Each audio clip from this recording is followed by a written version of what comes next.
மதத்தையும் பரப்பிக்கிடுவாங்க, காசு சம்பாதிப்பாங்க. இப்படி ஒரு கூட்டம் இருக்கிறது. இது நாகரிகம் உள்ள மக்களால் ஏற்க முடியாது. பொய் சொல்லி மக்கள், அது ஒரு வகை.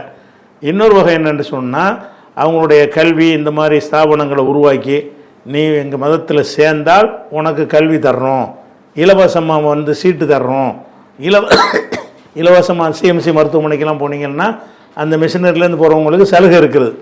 அந்த மாதிரி இப்போ கிறிஸ்துவனம் மாறணும்னு சொன்னால் 1 லட்ச ரூபா பில் போடுற இடத்துல 20,000 ரூபா போடுவாங்க.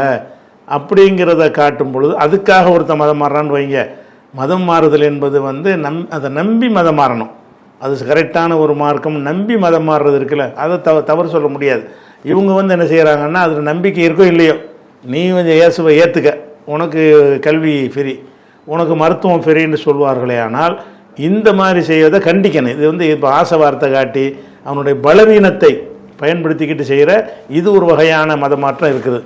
இன்னொரு வகை என்னன்னு கேட்டால், மக்களுக்கு தேவையான விஷயங்களை இறங்கி யாரும் தொடாத விஷயங்களை தொட்டு அவங்களுக்கு ஹெல்ப் பண்ணுவாங்க. அதுவும் மதமாற்றத்தினுடைய ஒரு அஜெண்டாவில் உள்ளது தான். ஆனால் மதமாற்ற சொல்ல மாட்டாங்க, நீ மதத்துக்கு வாங்கன்னு சொல்ல மாட்டாங்க. தொழுநோயாளிகளுக்கு சிகிச்சை அளிப்பாங்க, தொட்டு தூக்குவாங்க, அவங்க நகம் வெட்டி விடுவாங்க, ட்ரெஸ் போட்டு விடுவாங்க, குளிப்பாட்டி விடுவாங்க. இதெல்லாம் ஒருத்தன் செய்ய மாட்டான். கண்டிப்பா எவனும் செய்ய மனசே வராது. அவன் அப்போ வயசான காலத்தில் தன்னுடைய தாய் தகப்பனுக்கு செய்ய மாட்டான். யாரோ ஒருத்தவங்களுக்கு நாடு விட்டு நாடு வந்து அவங்க இந்த வேலையை செய்யும் பொழுது சைக்காலஜிக்கலாக ஒரு நம்பிக்கை வரும் அதன் மீது. நல்ல மதம் தான் இது, என்ன சேவை செய்ய அவங்க கூப்பிட மாட்டாங்க. இது ஒரு மதமாற்றம் தான். மதமாற்றத்தினால இது வந்து கண்டிக்க முடியாது. இவங்களால எத்தனை தொழுநோயாளிகள் வந்து எவனும் தொடாமல் இருக்கிற ரோட்டில் கிடக்கிறவங்களாம் தூக்கிட்டு போய் சிகிச்சை பண்ணுற வேலையை செய்கிறாங்க. சிறுவர்களையெல்லாம் அரவணைக்கிறாங்க. ஏழை பிள்ளைகளுக்கு படிப்பு இலவசமாக சேரணும்னு நிபந்தனை போடல. அன்னை தெரசா போன்றவர்கள், அன்னை தெரசா செஞ்ச இந்த 3ஆம் வகை தான். அவர் செஞ்சதெல்லாம் என்ன செஞ்சார்னு கேட்டால், இலவசமாக கல்வி கொடுத்தார். அதுக்கு கிறிஸ்துவ மாறணும்னு அவர் சொல்லலை. அப்படி சொல்லவே இல்லை, அப்படி சொல்லலை. எல்லாருக்கும் கல்வி கொடுத்தாங்க. ஆனால் என்ன செய்வான்னு கேட்டால், இவங்களோட தொண்டை பார்த்துட்டு இது நல்லதாக இருக்க இந்து குழந்தைகள் முஸ்லீம் குழந்தைகளையும் எல்லாம் சேரியில் உள்ளவங்க யாராக இருப்பாங்க, தலித்து மக்களாக தானே இருப்பாங்க. அவங்கெல்லாம் இந்துவாக தானே இருப்பாங்க.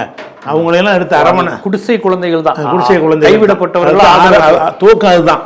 அதே நேரத்தில் நம்ம பார்க்கணும், அவங்க அயர்லாந்துலேருந்து கல்கத்தாவுக்கு வந்து அப்போ வெள்ளைக்காரன் ஆட்சி, அது சுதந்திரம் இல்லாத ஒரு காலத்தில் நடக்குது. அப்போ 1910 தான் அவங்க பிறக்கிறாங்க. இங்கே அயர்லாந்துக்கு வரும்போது 18வது வயசில் வர்றாங்க. 18வது வயசில் வரும் பொழுது ஒரு பள்ளிக்கூடம் நடத்தி அதெல்லாம் செய்வதற்குரிய செட்டப் எப்படி கிடைக்கும்? எப்படி கிடைக்கும்னு ஒரு பெண் வந்து எல்லாம் செஞ்சிட முடியுமா?